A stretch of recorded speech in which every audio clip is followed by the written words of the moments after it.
Hello everyone and welcome back to my channel. Today's video will be my January and February wrap-up. I didn't do a January wrap-up because I only read 5 books in January and I read 10 books in February, so I just thought I would combine this wrap-up. I read a total of 15 books in the last 2 months. I read 2 physical books, one in January and one in February. I talked about this in my January book haul, but I just haven't been in the mood to read. I have really struggled to read, and I'm definitely still feeling the same. So, well, I'm feeling better, but I still feel the same when it comes to reading. Like, I'm not really into anything I'm reading.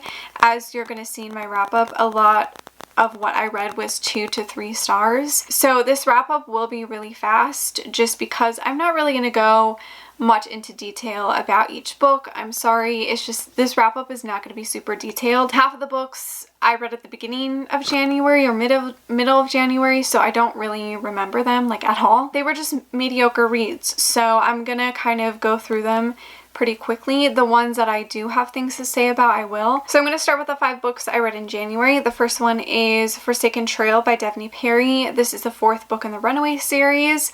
This I gave 3 out of 5 stars. This is kind of like a one-night stand, surprise, pregnancy romance. The male character is, I think, a millionaire, or he has like a big business. This is like my least favorite series by Devney Perry.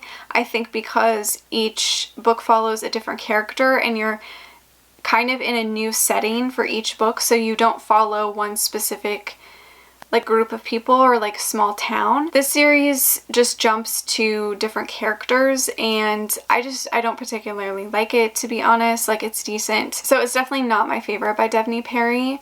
I enjoy her other stuff. Which brings me to the next book I read, which was Christmas in Quincy by Devney Perry. This is point 5 in the Edens series. So this is like an introduction to her new series that the first book comes out in November, I think. And this is going to be like a small town romance. So I'm very excited.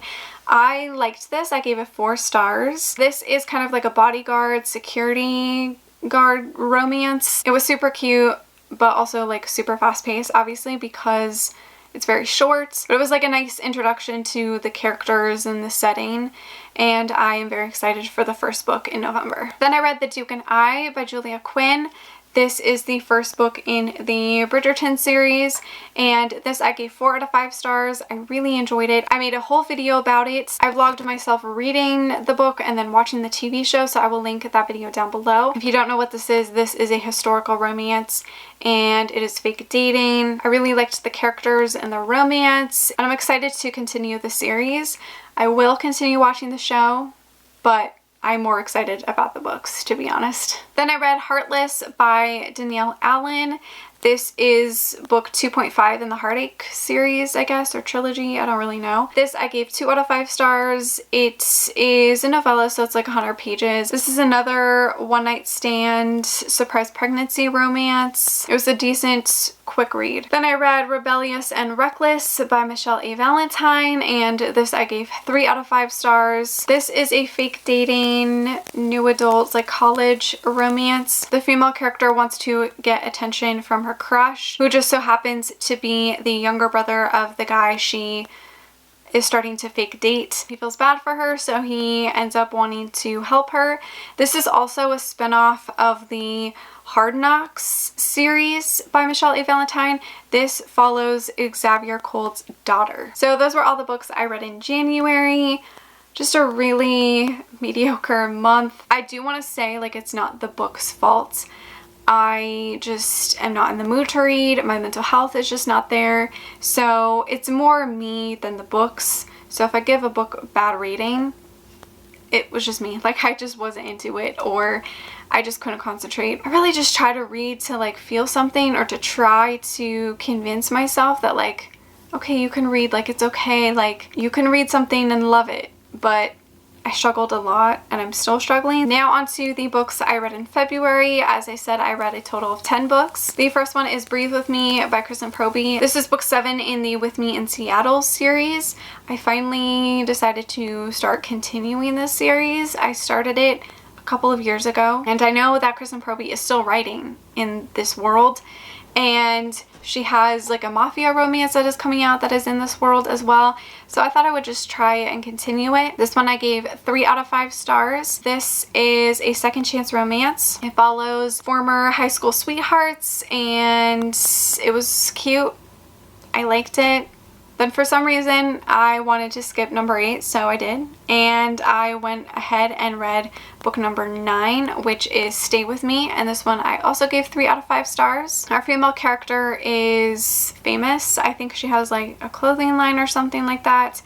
And a scandal happens, so she runs away to this small town and she falls in love with her neighbor. Then I read How to Save a Life by Pete D'Angelico, which I also gave 3 out of 5 stars. The male character is a billionaire. He has this successful company and our female character becomes his new assistant, or she starts working for him, and then something happens where he has to suddenly take care of this little baby and he knows nothing what to do, so he asks his assistant or new employee to basically become the nanny. It's a workplace romance. It was a decent read. Then I read the Seasons of CALLAN by S.M. Soto, which I did give 3 out of 5 stars. I don't really know what to say about this situation, but if you are not on Twitter or Instagram or Facebook, you probably haven't heard of this. S.M. Soto was exposed for plagiarism. Specifically for this book, she plagiarized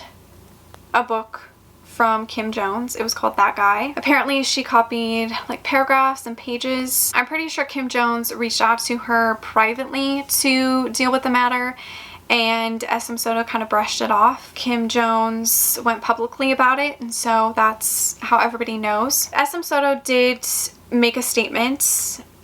She didn't really apologize. She blamed other people. She blamed her editors and insinuated that she had a ghostwriter, made it out to her being a victim and of it being a witch hunt and all of those things. And as I'm sure you know, Chasing the Moon by S.M. Soto is my favorite book. If you follow me on Twitter, I did tweet stuff about it, but I don't know what to say. How do you respond to something like that when that author, supposedly, who even fucking knows at this point, wrote your favorite book? Like, what do you say? How do you react? Like, I was angry, I was upset. I don't think anything from Chasing the Moon is plagiarized. Could be, I don't know. I also know that people found out that Hate Thy Neighbor has also been plagiarized by Sylvia Day. So I think from the Crossfire series, which is just weird. How do you pick specific books to plagiarize things from? Like, that is so weird to me. And this happened like a couple of days after I had read the Seasons of CALLAN. I didn't even like it, but I had just read it. And then that shit happened. I have Chasing the Moon in my profile picture. I talked a lot about it, but now I'm like, do I even say anything anymore? Like, do I never mention Chasing the Moon ever again, even though I love that book and it means a lot to me? Do I now have to hide that I love that book because the author turned out to be a shitty person? Like, what do I do now? Like, I don't understand how I'm supposed to move forward in this kind of situation. I don't want to hide that I love that book because it means a lot to me, but I don't want to give promo or money to the author, but I'm not going to just like lie and not talk about Chasing the Moon ever again. You know what I mean? Anyways, I did end up reading the Seasons of CALLAN and I didn't really enjoy it that much. Then I read the BLUFF by WILLA Nash, who was also Devney Perry. This is the second book in the Calamity Montana series, and I actually started book 1 last year, I think, or when it came out. I never finished it. I wanted to read this one because it is a marriage of convenience. It's a small town romance and it also follows a single dad. It was cute. Then I read Fighting for You by Monica Murphy. This is the 5th book in the Callahans series. I had not read any of the previous books in this series. I wanted to read this because it takes place in high school and it's a new adult romance, but it's a surprise pregnancy romance. So I was very interested in this one. I gave it 2 stars. I really didn't like it. I didn't like the characters. The characters definitely acted as though they were in high school, so I guess that works. Then I read Merciless Prince by Sasha Leone, I think. This I gave 3 out of 5 stars. This is a dark mafia arranged marriage romance. Honestly, I don't really remember anything about it. It wasn't anything special in my opinion. Then I read Normal People by Sally Rooney. This I gave 4 out of 5 stars, and I also did a full video on this. I again vlogged myself reading the entire book and also the TV show, and I really loved it. I loved the TV show. Like, the TV show was amazing.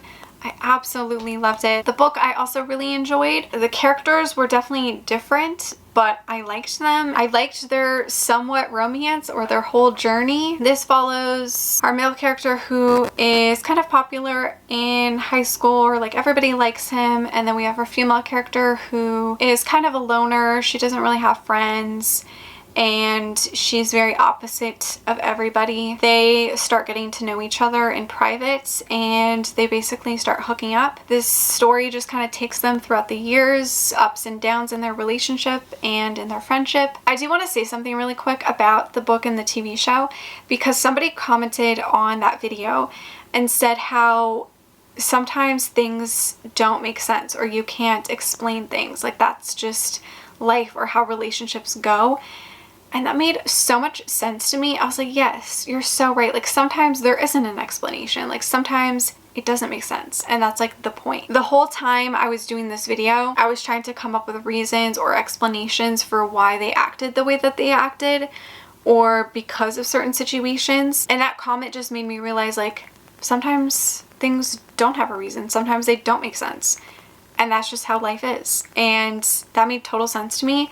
Thank you for that comment. But yeah, I really enjoyed the book and the TV show. Then I read Eastern Lights by Brittany C. Cherry. This is book 2 in the Compass series, and this I gave 3 out of 5 stars. Our 2 characters meet one night, and they kind of have this special night, and then they go their separate ways, and years later they bump into each other, and they form this intense friendship that turns into more. I feel like if you love good heroes, like good, nice guys in books, you will love this book. But I just felt like there was no intensity to it, if that makes sense. And then the final book I read in February was Call Me Crazy by Melanie Harlow. This is the 3rd book in the Bellamy Creek series, and this I gave 5 out of 5 stars. This one was just perfect.